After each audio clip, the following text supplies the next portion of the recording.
A paz do Senhor. Seu culto aí já começou, não já? Porque eu estou sentindo a presença de Deus aqui. Amém?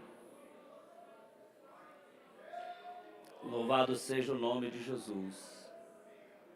É só o amor de Jesus que faz isso em nós, por nós, conosco. Não é? Louvado seja Deus. Hoje é um dia importante para os cristãos, para os crentes, assembleianos inclusive, porque uma vez por mês nós reservamos uma data em memória do Senhor Jesus, como muito bem leu a diaconisa Elisama aqui, para nós participarmos do seu corpo e do teu sangue, simbolicamente representados naquele pão e naquele suco de uva que estão ali, que daqui a pouco serão consagrados e, portanto, simbolizarão o corpo e o sangue de Cristo. Ainda nessa noite eu quero aqui mencionar a presença do pastor Daniel, da diaconisa Andréia, do Davi. O pastor Heber não os apresentou, porque a gente já ainda tem eles como se daqui fossem, e eles dizem, nós continuaremos sendo da De Cruz. Mas essa semana eu conversando com o pastor Daniel, ele e a Andréia fizeram uma chamada de vídeo, e Davi apareceu depois para mim, para a Clélia, e eu me emocionei muito, porque eu convivo com o pastor Daniel há 15 anos, né? E acompanhei o desenvolvimento ministerial, o chamado de Deus para a vida dele. E quando a gente é fiel e leal ao nosso Deus, à obra do Senhor e ao ministério, irmãos, Deus nos prova muito, mas Ele nos honra. Eu não tenho ideia quantas vezes alguém murmurou, ou às vezes até expressou contra a vida dele, né? Esses nomes assim meio vulgar, né? Adulador, puxa-saco, não sei o quê. Mas eu quero dizer para você que Deus é Deus. Pastor Daniel, tem quantos meses que vocês foram para Goiânia? 4 meses. Dia 22, ele vai começar a pastorear uma igreja lá. Né? E com detalhe, o pastor que preside o campo, deu inclusive para ele 2 igrejas para ele escolher qual que ele queria. E ele, como é o Daniel que eu conheço, escolheu a menor e a mais carente. Não é assim? Deus abençoe a vida deles. Abra sua Bíblia no Evangelho segundo nos escreveu Mateus, no capítulo 25. Não deixe que seu celular, de vez em quando eu subo ali na galeria, fico lá olhando, você vendo mensagem, Instagram, não sei o que, na hora do culto, né? Eu quero dizer para você que isso é uma grande irreverência à presença de Deus e ao culto, porque a gente está aqui para oferecer um culto ao Senhor. Por isso que o culto é ruim ou é bom, depende única e exclusivamente de você, porque é você que está oferecendo o culto a Deus. Então não faça isso. Se você já está dominado pelo telefone, desliga ele, escute o conselho do seu pastor, desliga ele agora, põe dentro da bolsa, enfia no bolso, põe debaixo da cadeira, faça alguma coisa com ele aí. Não deixe ele te perturbar e tirar a qualidade do culto que você está oferecendo a Deus nessa noite. Amém? E aí eu queria te perguntar uma coisa. Alguns de nós aqui hoje não oramos ainda. Eu sei que outros acordaram de madrugada, já oraram, outros jejuaram. Será que você conseguiria orar 60 segundos comigo? 1 minuto apenas. Antes de nós lermos a Bíblia, curve a sua cabeça. Há um mês atrás você estava aqui participando da ceia do Senhor. E a participação da ceia é uma expressão de comunhão. A ceia não salva ninguém, a ceia é para aqueles que estão salvos e estão em comunhão com Deus. Estão em comunhão com a igreja. estão em comunhão com o seu próximo. E de lá para cá, como foi sua vida nesse último mês? O momento da ceia é um momento muito reflexão, é um momento reflexivo da nossa vida diante de Deus, diante do mundo, diante da igreja. E você? Será que você cultua a Deus todos os dias ali na sua individualidade? Medite nessas coisas agora. Será que você amou seu próximo? Orou por alguém, pelo seu irmão aqui da igreja, quando ouviu falar que ele tem um problema? Ou será que seu coração continua no mundo, como aqueles mais de 3 milhões de pessoas morreram no deserto porque não tiraram o coração do Egito? Será que as betes também te pegaram e você está gastando seu dinheiro naquilo que não é pão? Será que o mundo aí te atrai e você vai para shows de cantores mundanos, onde o mundo espiritual te cerca para tirar a comunhão que você tem com Deus e tirar o Espírito Santo de dentro de você? Será que você ainda não entendeu que você tem que cuidar da sua esposa da mesma forma que Cristo cuida de nós?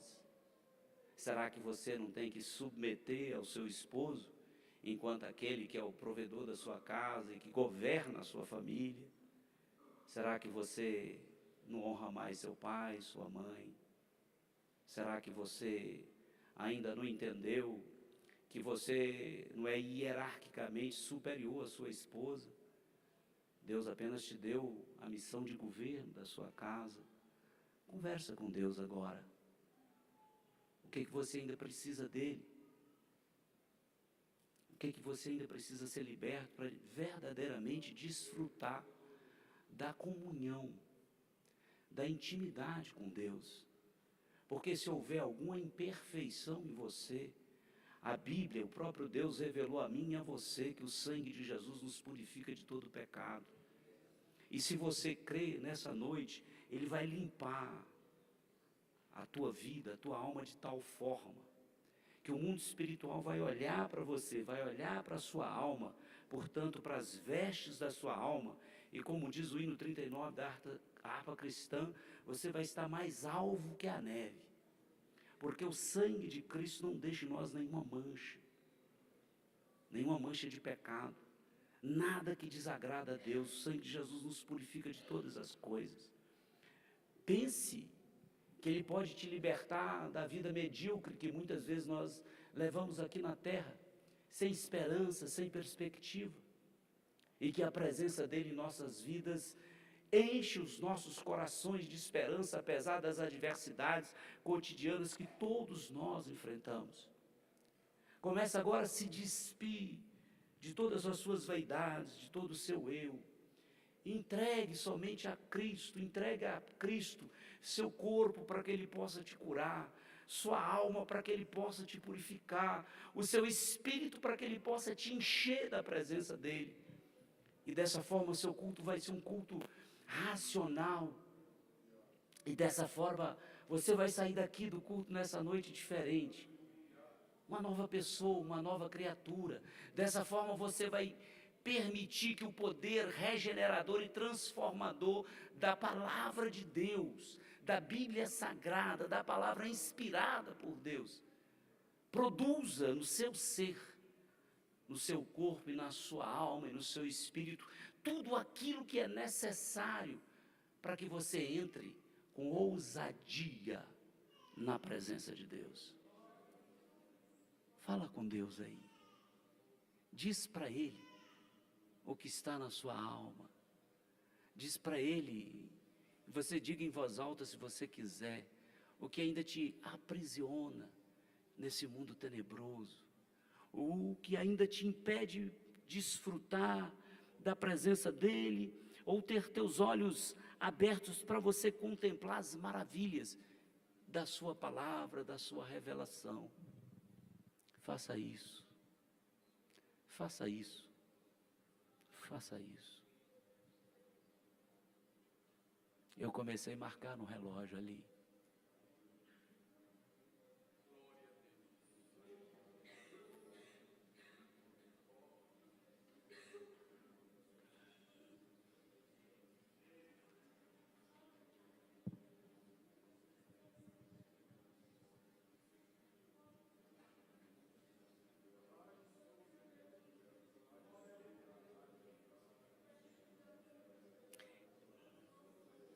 E antes de lermos a Bíblia, só diz assim, ó: Jesus, eu te amo, Jesus, eu te amo, pois sei, tu me deste a paz.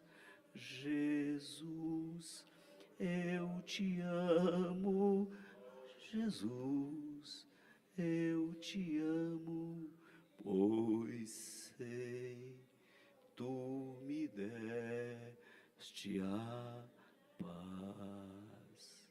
Amém? Verso 31, Evangelho de Mateus, capítulo 25, verso 31. Louvado seja o nome de Jesus. Eu agora creio que seu coração está predisposto a ouvir a palavra do Senhor, porque a presença dele, se você permitiu, já chegou até você. E a hora que a gente sente a presença de Deus, há alguma coisa assim tão sublime, tão gloriosa em nossas vidas, que é praticamente indescritível relatar. E é para isso que a gente vem à igreja, é só para cultuar a Deus. Diz o texto assim, eu vou ler até o verso 34. E quando o Filho do Homem vier em sua glória, e todos os santos anjos com ele, então se assentará no trono da sua glória, e todas as nações serão reunidas diante dele, e apartará uns dos outros, como o pastor aparta dos bodes as ovelhas.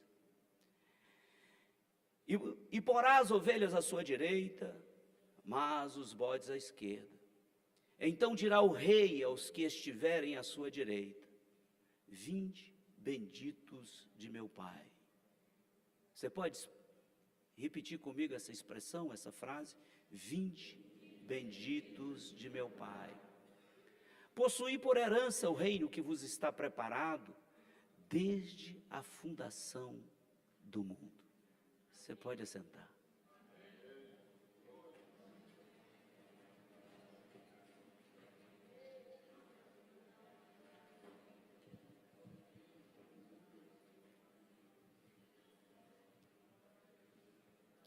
Esse é um momento tão sublime, irmãos. Nós que somos temos mais estrada, né? A gente entende assim como um momento tão sublime que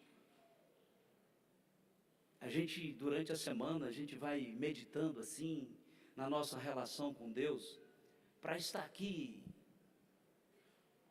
para participar dessa assembleia, dessa festa tão gloriosa, para trazermos à memória o passado, quando Cristo tomou o meu e o seu lugar e morreu por nós, o presente, quando eu examino a si mesmo, para ver se eu tenho condição de ser participante do corpo e do sangue de Cristo, e também para enxergar o futuro com o coração cheio de esperança, sabendo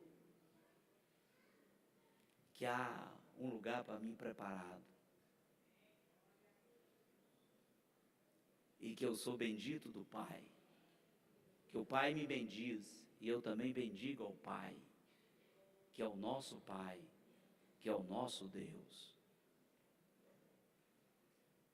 E é por isso que, às vezes, eu sou até chato, né?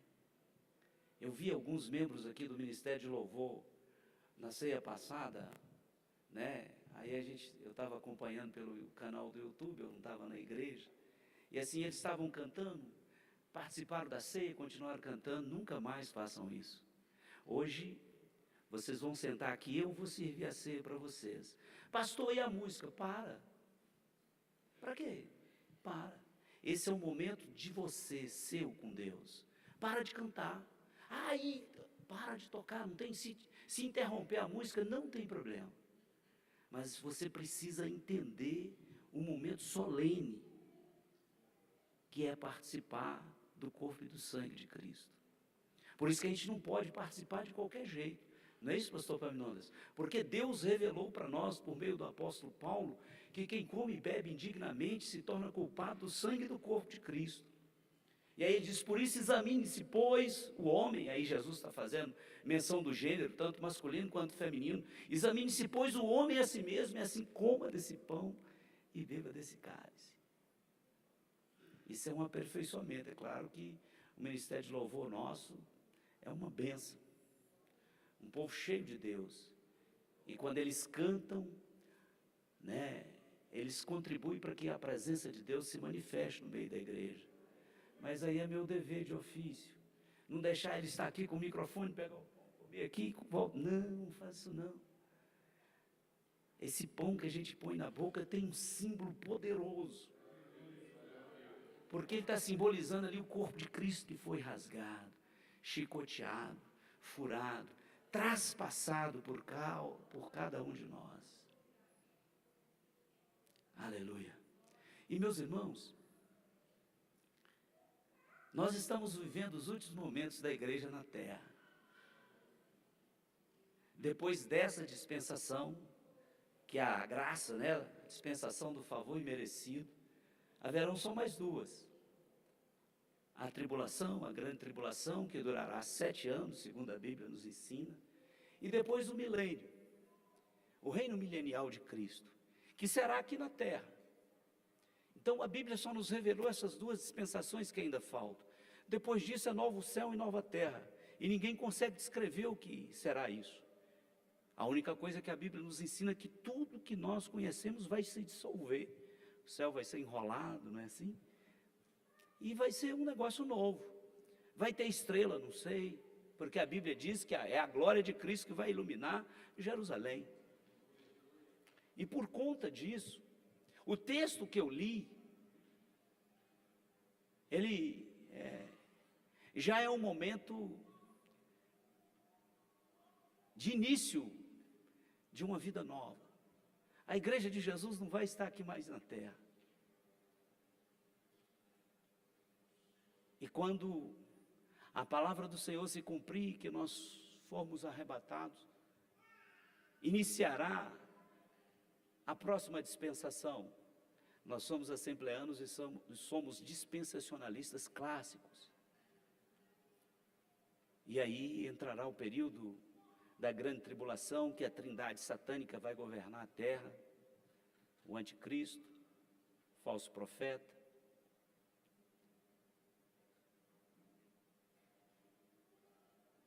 E a trindade satânica, né, a besta que sobe do mar, e a trindade satânica então vai enganar a população de uma forma tremenda, inicialmente porque talvez 1 bilhão de pessoas não vão estar aqui na terra, e vai descomprimir a pressão por muitos bens que as pessoas amam consumir. Isso já vai ajudar a resolver uma parte dos problemas do mundo. E olha, que bom que nós não estaremos mais aqui. Porque o que a Bíblia revela, com a abertura dos 7 selos, depois da abertura do 7º selo, as 7 trombetas soarão, e cada uma dessas trombetas soando é um evento sobrenatural que vai destruir uma parte expressiva da terra, culminando na 7ª trombeta, com o derramamento das 7 taças da ira de Deus sobre a terra. E nesse momento a Bíblia diz que é um silêncio no céu, quando isso vai acontecer. E se escuta e ouve-se um grito de ai. Nós temos que ter medo disso, porque eu creio na ressurreição. Eu creio que Cristo vai me buscar antes dessas coisas.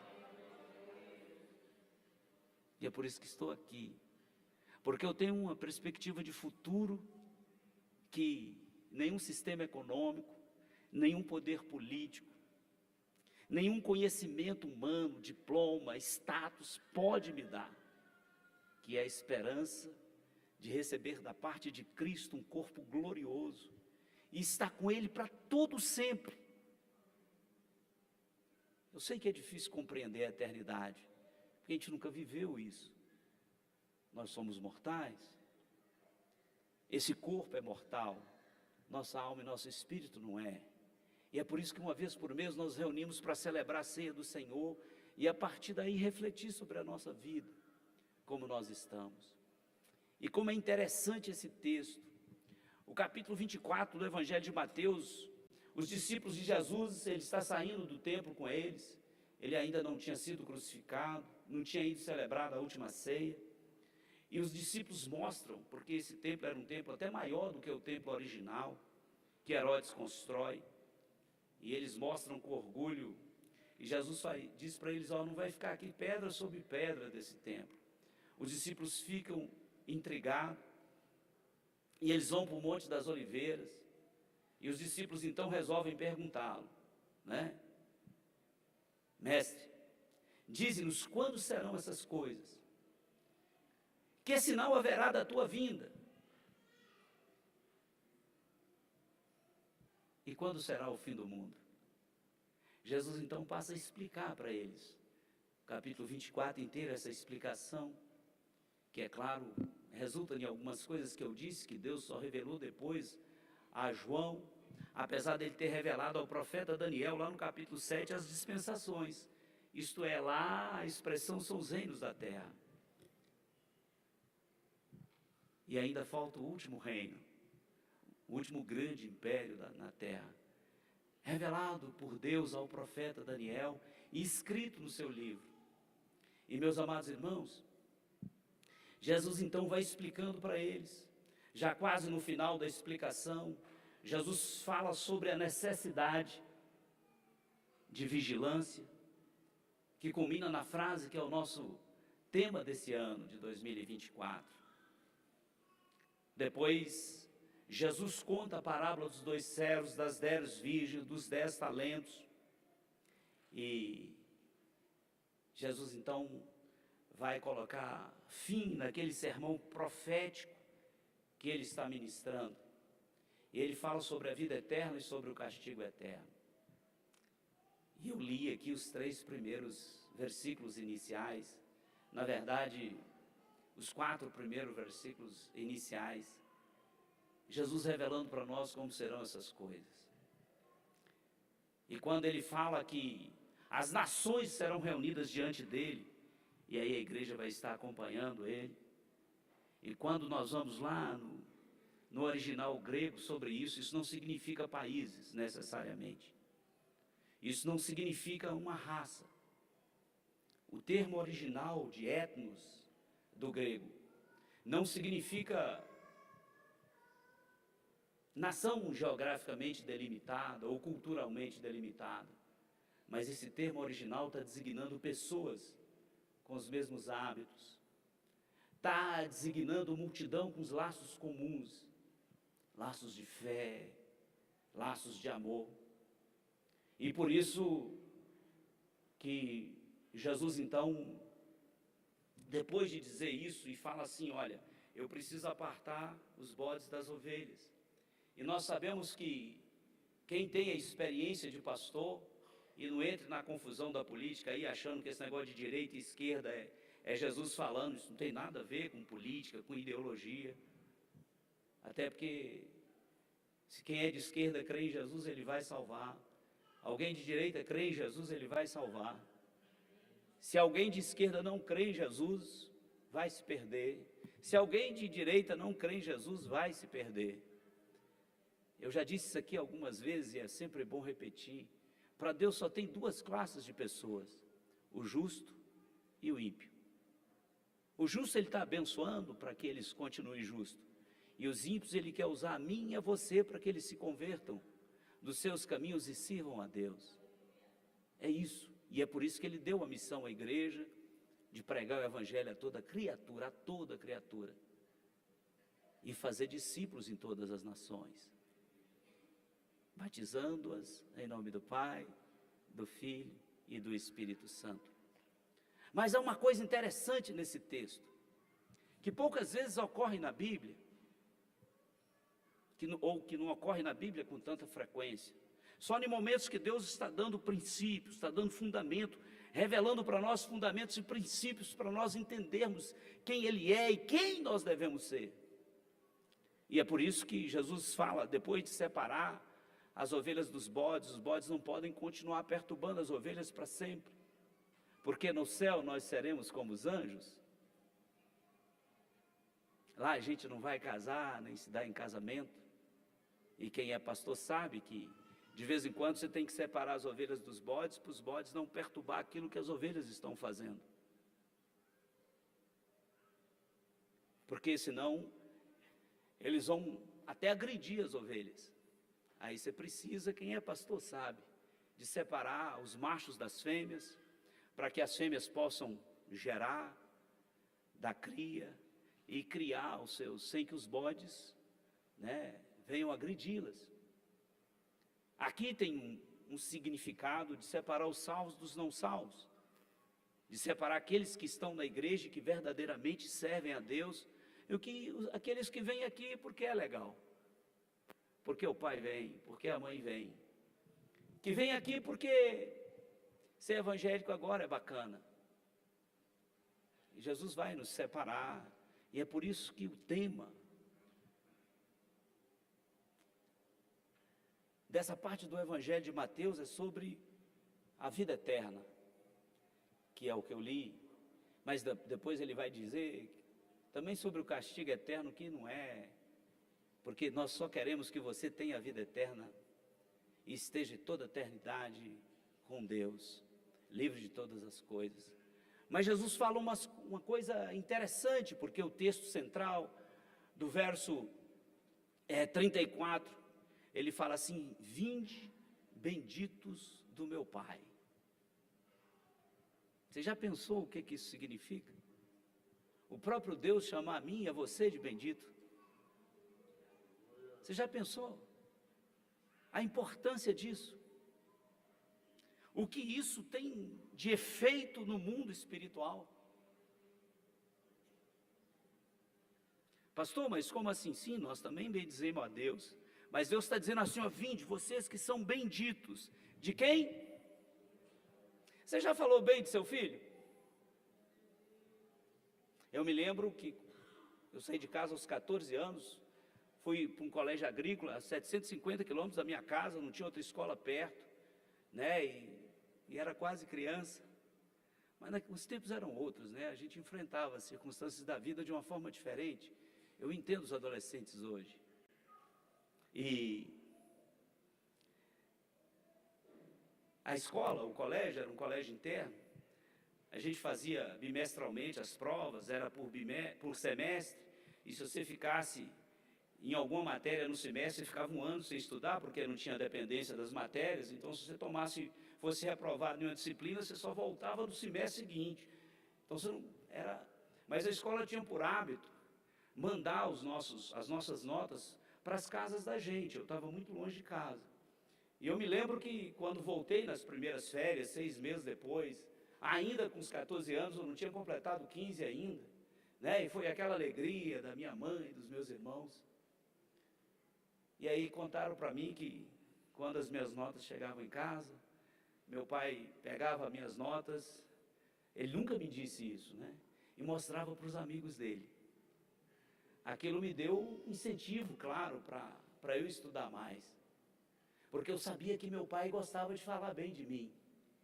Eu sabia que meu pai gostava de me chamar bendito, de me bendizer, de falar bem de mim. E aí agora, depois eu cresço e aprendo que Deus também me bendiz. Deus também fala bem de você. Deus observa você, como a irmã Rosana cantou aqui, que hino abençoado. Para quem gosta de música de trololó, que remete a...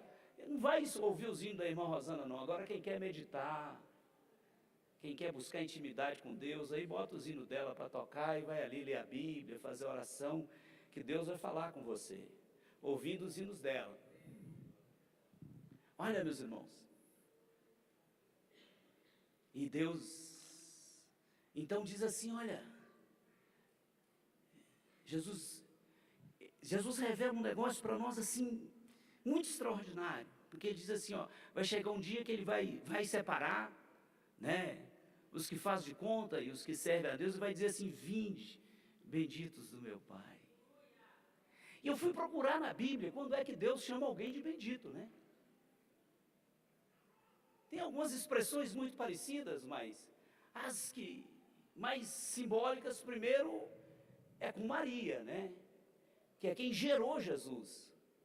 Quem gerou o próprio Deus, para que o Verbo se fizesse carne e habitasse no meio de nós, e portanto tivesse a condição espiritual de se sacrificar por mim e por você, porque se Jesus não tivesse nascido de uma mulher, e fosse gente como nós somos, ele não podia me substituir, portanto fazer o sacrifício vicário, o sacrifício substitutivo, e Jesus fez o sacrifício vicário, ele substituiu a mim e a você, com a morte, e aí, Deus, pela misericórdia dele, não me dá o que eu mereço, não dá a você o que você merece, que é a perdição eterna, o castigo eterno. Por quê? Por conta de Jesus.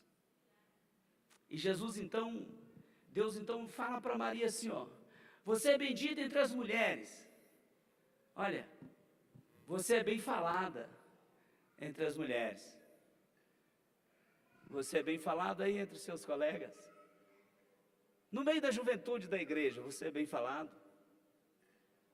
Como é que as pessoas te veem? Mas pastor, isso importa. A gente fala que o que é importante é como Deus nos vê. Eu já falei isso aqui muitas vezes. Mas Jesus uma vez reuniu os discípulos dizendo assim, olha, o que estão dizendo aí que eu sou? Aí cada um disse uma coisa, e aí nós sabemos que o Espírito Santo revela a Pedro algo sobrenatural, tu és o Cristo, o Filho do Deus vivo. E meus irmãos, mas não só isso, aí se eu for lá no Antigo Testamento, nós vamos ver com clareza, e aí a igreja toda entende, conhece o texto, quando Deus bendiz alguém, você já lembrou quem é? O Novo Testamento em momento nenhum dá a entender ou mostra para nós que hoje Satanás consegue chegar à presença de Deus. Agora no Antigo Testamento há um relato no livro de Jó, que ele chega e o Senhor fala com ele assim, por onde você tem andado? Estou rodeando a terra. Aí Deus fala com ele assim, visto meu servo Jó?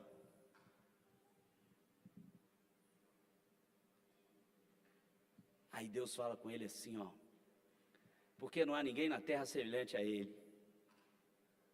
E o que Deus bem diz de Jó? Homem sincero, reto, temente a Deus e desviando do mal. Aí você aprende rapidamente, de uma forma muito prática, uma forma de Deus te bendizer, para você ser bendito do Senhor. Basta você ser sincero, ser reto, temer a Deus e fugir da aparência do mal, desviar do mal. Isso aqui é um princípio que a Bíblia repete, né? No Salmo 1, no capítulo 10 da carta de Paulo aos Coríntios. Olha, não mistura com esse negócio do mundo, que isso não dá certo. Não tem sentido, você vai se dar mal, não faça isso. E se você pegar o livro de Provérbios, então, aí é que Deus inspira Salomão e ele vai escrever isso. Olha, inclusive dando até conselhos práticos para nós. Até de não emprestar dinheiro para ninguém, né? A Bíblia é tremenda. Mas, pastor, por que o senhor está dizendo isso tudo? Porque Jesus, a hora que ele diz assim, vinde benditos do meu Pai, ele fala assim, por que ele chama? Possuir, isto é, por herança, o reino que está para vocês preparado. E aqui vem outra revelação tremenda, nessa noite sublime de ceia do Senhor. Jesus está dizendo para mim e para você, que antes da fundação do mundo, Deus, a Trindade, o Pai, o Filho e o Espírito Santo, já preparou para nós, para mim e para você, um reino. Olha que coisa tremenda, pastor Davi. Já tem um reino preparado. Essa talvez é uma das revelações que mais enche o nosso coração de esperança para nós perseverarmos firme na fé. Olha, vinde, benditos de meu Pai, possuí por herança o reino que vos está preparado desde a fundação do mundo. E Deus então começa a mostrar ao longo do Novo Testamento, nas epístolas, nas cartas apostólicas, Deus vai desvendando isso mais para nós. Aí ele pega o apóstolo Paulo, inspira o apóstolo Paulo para lá no capítulo 18, quando ele começa a dizer, olha, nenhuma condenação há para aqueles que estão em Cristo Jesus, não é? Aí lá no verso 17, o apóstolo Paulo vai dizer assim, olha, e se nós somos filhos, olha que coisa impressionante, é para você entender muito o significado da ceia do Senhor, e da herança que eu e você temos na eternidade, e para que com isso eu me afaste de forma definitiva do mundo, entregue meu caminho ao Senhor de forma definitiva e viva aqui nesse mundo cheio de problemas, com o cotidiano da vida às vezes complicado, mas com o coração cheio de esperança no futuro, na eternidade. E ele, então, ele diz assim, ó, e se nós somos filhos, logo somos herdeiros também. Como é que chama o livro dessa dispensação? Novo? Agora eu estou perguntando à igreja, como é que chama o livro? O que o Testamento expressa? Herança. Quando as pessoas fazem um testamento, eles dizem assim, ó, vou deixar minha herança. Para o filho A eu vou deixar isso, para o filho B aquilo. Né? Tem uns malucos hoje deixando para os cachorros também, né? Para mim é um cachorro, não sei quem que vai usar, mas eles deixam também. Não é o caso do Novo Testamento, que Jesus chama o Testamento da Aliança.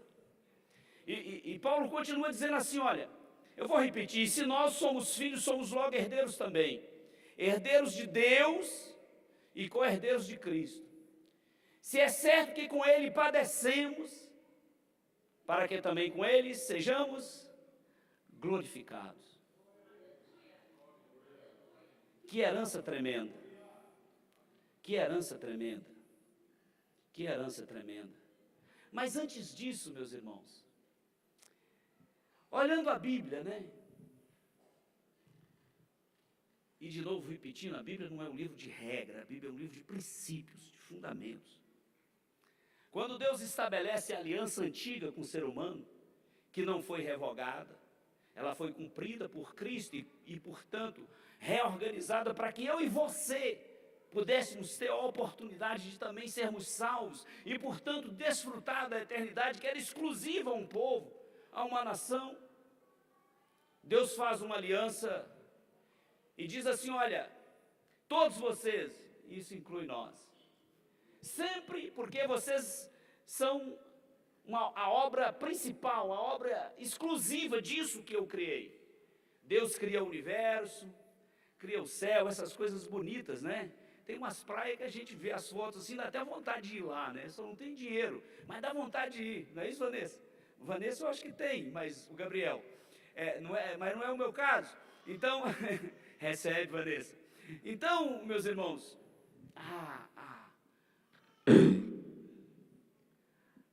o que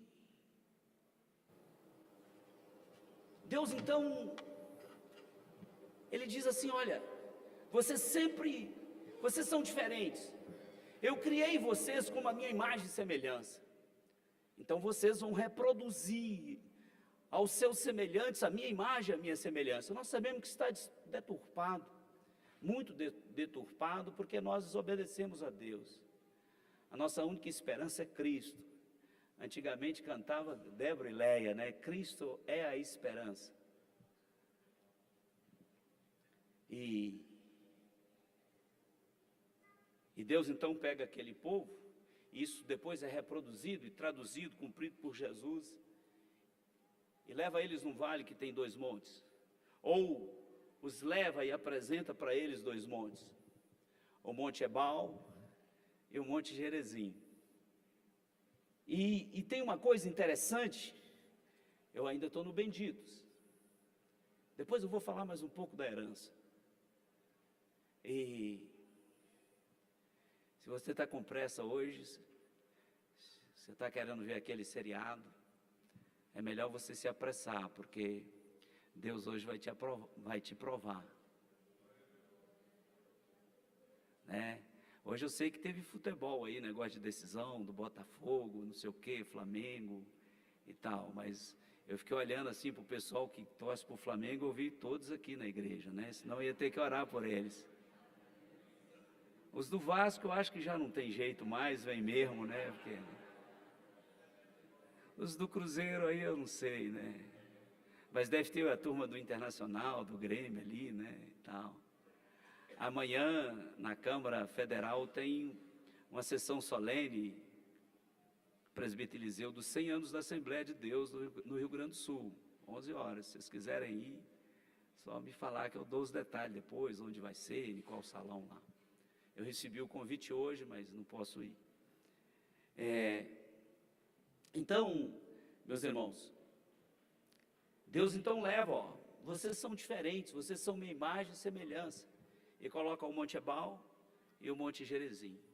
Do Monte Ebal são maldições. Deus diz assim, olha,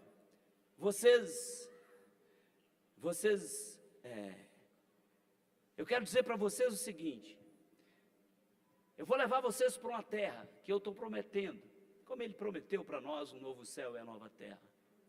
Agora, maldito, aí ele começa a dizer, quem será maldito? Mas depois, ele, lá do Monte Gerizim, ele chama os levitas, e os levitas se colocam de pé do monte, e tem um texto que é impressionante, está lá no capítulo 28 do livro de Deuteronômio. E ele fala assim, olha, será que se ouvires a voz do Senhor teu Deus, tendo cuidado de guardar todos os seus mandamentos que eu te ordeno hoje, o Senhor teu Deus te exaltará sobre todas as nações da terra. Aí a promessa de Deus, aí não tem quem rompe. Como dizia lá no meu interior, pode chover canivete. Deus disse que vai acontecer e acontece, como tem acontecido durante toda a história da humanidade. E aí Deus começa assim, olha, todas essas bênçãos virão sobre ti e te alcançarão quando ouvires a voz do Senhor teu Deus. Lembra que Jesus disse, ó, vinde benditos de meu Pai. E aí Deus revela a Moisés e aos sacerdotes, eles começam a dizer para aquele povo, de coração duro, incrédulo, ficaram 400 anos vendo aquela cultura egípcia idólatra. Boa parte deles relativizaram o Senhor, El Shaddai, o Deus de Abraão, de Isaac e de Jacó.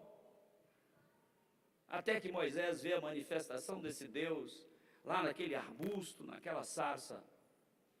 E aí Deus começa a revelar assim, ó, bendito, olha, que Jesus chama depois, vinde benditos do meu Pai. E Deuteronômio capítulo 28 vai dizer, bendito serás na cidade, e bendito serás no campo, bendito será o fruto do teu ventre, bendito o fruto da terra, e o fruto dos teus animais, e a criação das tuas vacas, os rebanhos das tuas ovelhas, bendito o teu cesto e a tua amassadeira, bendito serás ao entrares e bendito serás ao sair. E começa a dizer. E aqui, aquele que cumpriu a lei, fala assim, ó, vinde benditos de meu Pai. Você é bendito do Senhor?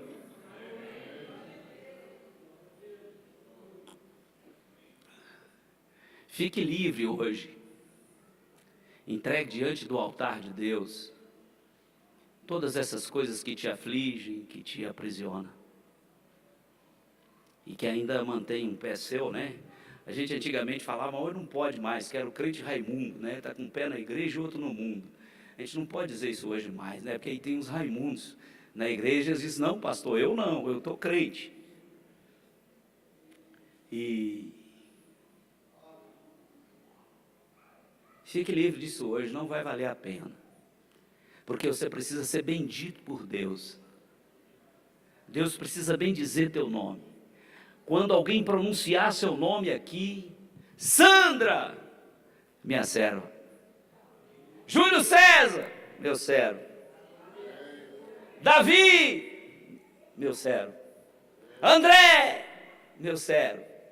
Aurelice, meu servo. Minha serva. Elizabeth, minha serva. Vinde, benditos de meu Pai. Não deixe seu coração preso nas coisas daqui. Porque se Jesus não voltar, você vai viver talvez, ativo, dinâmico, com 70, 80 anos. A medicina está desenvolvendo muito e está nos dando, uma sobrevida aí. Mas, depois que a gente chega aos 60, como eu cheguei, o ortopedista disse, você tem que parar de correr, porque está pressionando sua coluna. Eu disse, não, mas eu gosto. Não faz isso não, ó. Aí a Bíblia diz que depois dos 70 é canseiro e enfado. Então daqui a pouco eu não vou conseguir fazer as coisas que eu fazia na juventude, isto é, já não estou conseguindo mais direito. Porque virei sessentão.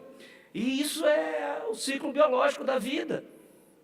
Mas eu sei que lá no céu não haverá restrições nenhuma, absolutamente nenhuma. E isso vai passar rápido. Eu não sei se vou viver mais 5, mais 10, mais 20, mais 30 anos. Mas eu sei que já o meu corpo não vai corresponder tanto. Mas eu creio que naquele grande dia, eu vou estar nesse grupo, nessa multidão que Jesus vai separar, e vai dizer assim, olha, essas aqui são as minhas ovelhas, vinde benditos do meu Pai. Mas ele não parou por aí. Jesus fala assim, olha, vem possuir, por herança, o reino que vos está preparado desde a fundação do mundo. Nós sabemos que nós somos livres para escolher, mas somos reféns das nossas escolhas, escravos das nossas escolhas. Deus não te impede de fazer nenhuma escolha, mas você fica refém ou escravo dela. Tudo, a minha vida é o que eu escolhi ao longo dos meus anos de vida. E as nossas escolhas aqui na terra definem o que nós seremos na eternidade. Se eu serei bendito do Senhor, ou se eu vou estar na conta dos bodes, que precisarão ser separados para não perturbar mais as ovelhas. Mas pastor, mas que herança é essa? Eu peguei alguns textos da Bíblia, é Davi que está ali hoje, que ele pode reproduzir, porque eu vou dizer muito rápido, porque o tempo passa, não é? O tempo continua sendo, a mesma coisa, mas a percepção de tempo para nós está acelerada, e a gente olha no relógio daqui a pouco. Mas qual a herança, pastor? Aí nós vamos lá em 1 Pedro, no capítulo 5, no verso 4, Deus revela para ele escreve para nós, e quando aparecer o sumo pastor, alcançareis a incorruptível coroa de glória. Pronto. Que herança é essa? Uma incorruptível coroa de glória. Será que você tem ideia do que é glória? Será que tem ideia? Lembra o imperador romano? A gente só vê na história, e os filmes distorcem um pouco. O imperador romano, quando era coroado e recebia, além da coroa, aquele negócio de louro na cabeça, ali estava sendo dado a ele um poder tal, que ele podia mandar matar as pessoas, ele podia dizer que aquelas pessoas iam viver, ele podia fazer o que ele quisesse. Essa coroa de glória aqui não é para isso, não é para matar ninguém, não é? Mas é só para a gente viver, desfrutar, não só da presença, mas de todas essas coisas que Deus fez para nós, que são indescritíveis, que o ouvido não ouviu, que o olho não viu, que não chegou ao coração do homem. Que herança é essa, pastor? 2 Timóteo capítulo 4, verso 8, coroa da justiça, não é assim? Paulo, no final da vida, disse: olha, eu combati o bom combate, acabei a carreira, guardei a fé. A mim está reservado. Qual é a herança? Uma coroa de justiça. Que herança é essa, pastor? Colossenses capítulo 1, verso 12.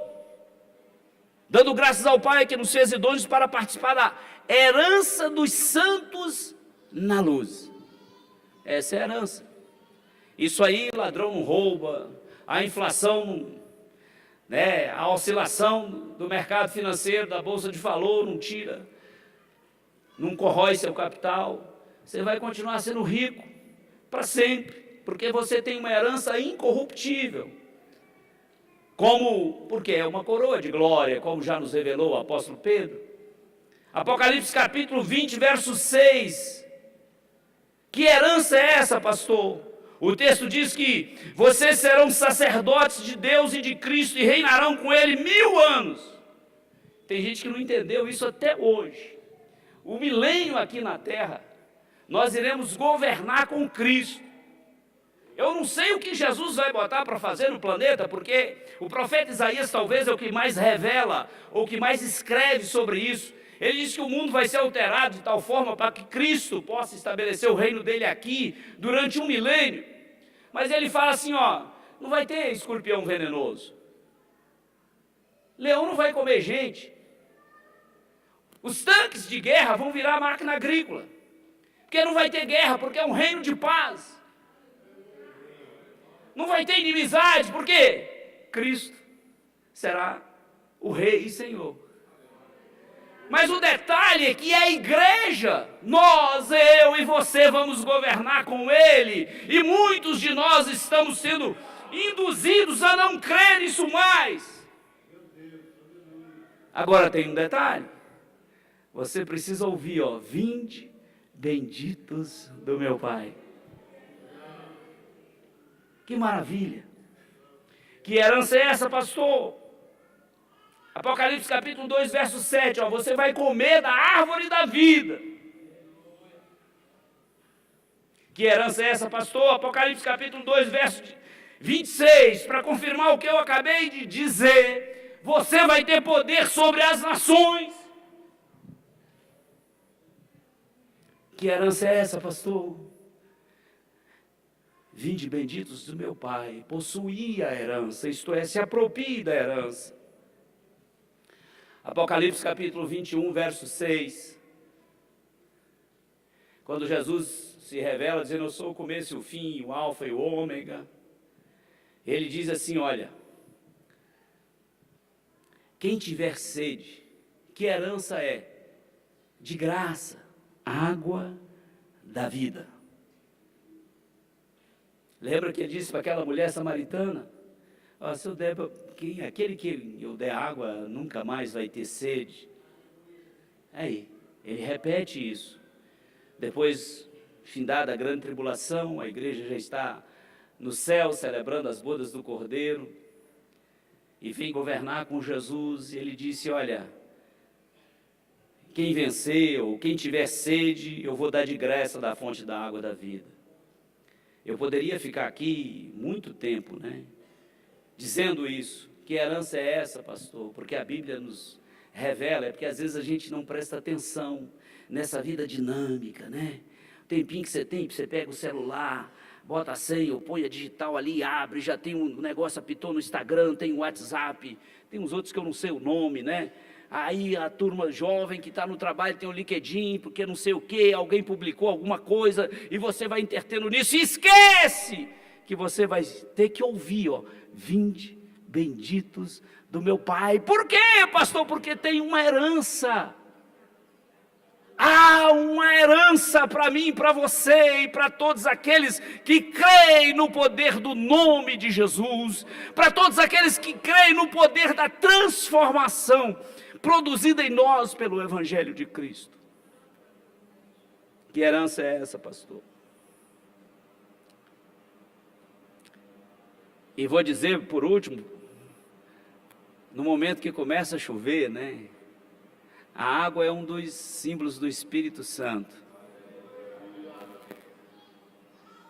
Lembra Jesus? Olha, quem crê em mim, ó, fontes de água viva fluirão do seu ventre. Só lembrar que 70% do seu peso aí é água, né? Sem água não tem vida. É por isso que aquelas sondas que eles mandam para os outros planetas, a primeira coisa que eles vão buscar é água. Porque onde há água, há chance de vida. E Jesus disse assim, olha, quem vencer, qual é a herança? Apocalipse capítulo 21, verso 7. Qual é a herança, pastor? Jesus fala assim, olha, quem venceu, eu vou dar, ou vai herdar, todas as coisas. Lembra essas coisas que a gente passa a vida? Eu, quando era criança, eu tinha muita vontade de ter uns carrinhos chiques. Mas o máximo que eu conseguia era pegar uma lata de sardinha, furar, botar um arame, cortar um chinelo havaiana, fazer 2 rodinhas, enfiar ali, amarrar uma linha e sair puxando. Depois eu cresci mais, comecei a aprender a fazer de madeira, né? Pegava um caixote de tomate, cortava, fazia umas rodas, pegava um cabo de vassoura, fazia ali a ignição e tal. São desejos. E é claro que nós continuamos tendo desejos. Aí Jesus disse para mim, quando eu o conheci, disse, olha, se você vencer, se você for chamado um dia, vinde benditos do meu Pai, você vai herdar todas as coisas. Todas as coisas. Não tem mais frustração. No céu não vai ter psicóloga, missionária Laura, missionária Elizabeth, não tem, não precisa. Porque não vai ter frustração nenhuma. Não vai ter decepção nenhuma, porque Deus nunca nos decepcionou e não nos decepcionará. Aleluia. Louvado seja o nome de Jesus. Eu já estou quase encerrando para a gente celebrar a ceia. Não esqueça que uma vida de renúncia ao mundo e ao pecado aqui significa uma vida gloriosa no céu. Nunca esqueça que as más conversações corrompem os bons costumes. Nunca se esqueça que quem é santo santifique-se ainda mais. E nunca se esqueça que você deve buscar a paz com todos e a santificação sem a qual ninguém verá o Senhor. Não se esqueça que você precisa do Espírito Santo. Que apesar de termos passado séculos com a cultura dizendo que nós somos o centro de todas as coisas, que nós temos capacidade de produzir todo o conhecimento do mundo, e realmente temos capacidade de produzir muitas coisas, mas que sem o Espírito Santo, eu não sou absolutamente nada para vencer as circunstâncias da vida, os desejos pecaminosos, os desejos imorais, os desejos antiéticos que me perturbam diuturnamente. Eu preciso do Espírito Santo. E você que precisa dele, ou que entendeu que precisa dele, fica de pé, eu quero orar por você. Eu preciso dele, porque senão eu não vou conseguir chegar até lá e ouvir de Cristo, ó, vinde, benditos do meu Pai, possuir a herança que está para você preparada. Vinde, o hóspede bendito do meu Pai, possuir a herança, né? Vinde, Tiago, possuir a herança. Vinde, benditos do meu Pai. Vinde, benditos do meu Pai.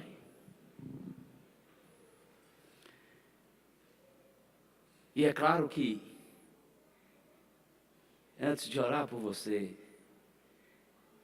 Deus revela um negócio para Pedro, na sua primeira carta, nos versos 3 e 5, no capítulo 1, que ele fala assim, bendito seja Deus, isto é, eu preciso também bendizer o nome do Senhor. Se eu não bendizer o nome do Senhor, eu jamais serei chamado de bendito.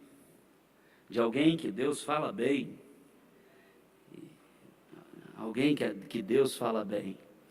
Bendito seja o Deus Pai de nosso Senhor Jesus Cristo, que segundo a sua grande misericórdia nos gerou de novo. Eu não sou mais aquela pessoa, o Argeleu antes de Jesus, eu sou outra pessoa porque Deus me gerou de novo. Deus gerou você de novo. E se você não está sendo de fato um filho de Deus por meio de Cristo, você, então, não está sendo filho de Deus, e se você não for filho de Deus, Só existe mais uma opção. E Pedro continua assim: segundo a sua grande misericórdia, nos gerou de novo para uma viva esperança, pela ressurreição de Jesus Cristo dentre os mortos. Para quê? Para uma herança incorruptível, incontaminável, que se não se pode murchar, guardada nos céus para vós. Você é herdeiro de Deus? Você tem certeza que você tem uma herança? Mas o que é melhor ainda, o mesmo Pedro, no capítulo seguinte, na primeira carta, no capítulo 2, no verso 9, além de ser benditos, ele fala assim para nós, ó: vós sois a geração eleita, o sacerdócio real, a nação santa. Lembra que a nação que Jesus diz que ele vai se colocar, não é um país, não é uma raça, isso é o povo. E o apóstolo Pedro tem essa revelação que desvenda isso, porque ele fala assim: vós sois geração eleita, sacerdócio real, a nação santa, o povo adquirido, para que anuncieis as virtudes daquele que vos chamou das trevas para a maravilhosa luz. Eu não vou falar sobre isso. Eu quero fazer uma oração só para você que não tem certeza dessa herança. Eu quero que Deus coloque no seu coração essa confiança, para que a sua vida seja uma vida de esperança, para que você não viva uma vida deprimida, cansada, para que você não tenha uma vida de ansiedade. Porque Jesus, no Sermão do Monte, nos mostra sobre as preocupações da vida, que o texto chama de solicitudes da vida, e ele fala assim: olha para os lírios, olha para os vales, ele está falando, olha para os pássaros, ele está falando de vestimenta e de comida, porque era o que interessava para aquela geração, para aquele povo, naquele contexto. E ele depois fala para nós algo tremendo. Você quer ser geração eleita, sacerdócio real, nação santa? Busque primeiro o reino do céu, sua justiça, porque aí você vai deixar de ter ansiedade na vida. Pastor, mas é Jesus que faz isso, não sou eu. E eu tenho certeza que a palavra de Deus, não importa quanto tempo você está aqui, ou se você começou a ter contato com a Bíblia Sagrada, com a palavra de Deus há poucos dias, isso não importa. Não é o tempo, é a compreensão. Não é o tempo, é a intimidade. Não é o tempo, é aquilo que o meu coração está cheio. E não é uma questão de tempo, é aquilo que eu esvaziei do meu coração. Não é o tempo, é aquilo que eu enchi o meu coração. E eu quero dizer para você nessa noite que o Espírito Santo está aqui, ele quer encher seu coração, para que você tenha certeza dessa herança incorruptível, incontaminável, que não pode murchar, que está guardada nos céus, para mim e para você, e para todos quantos crerem no nome poderoso de Jesus.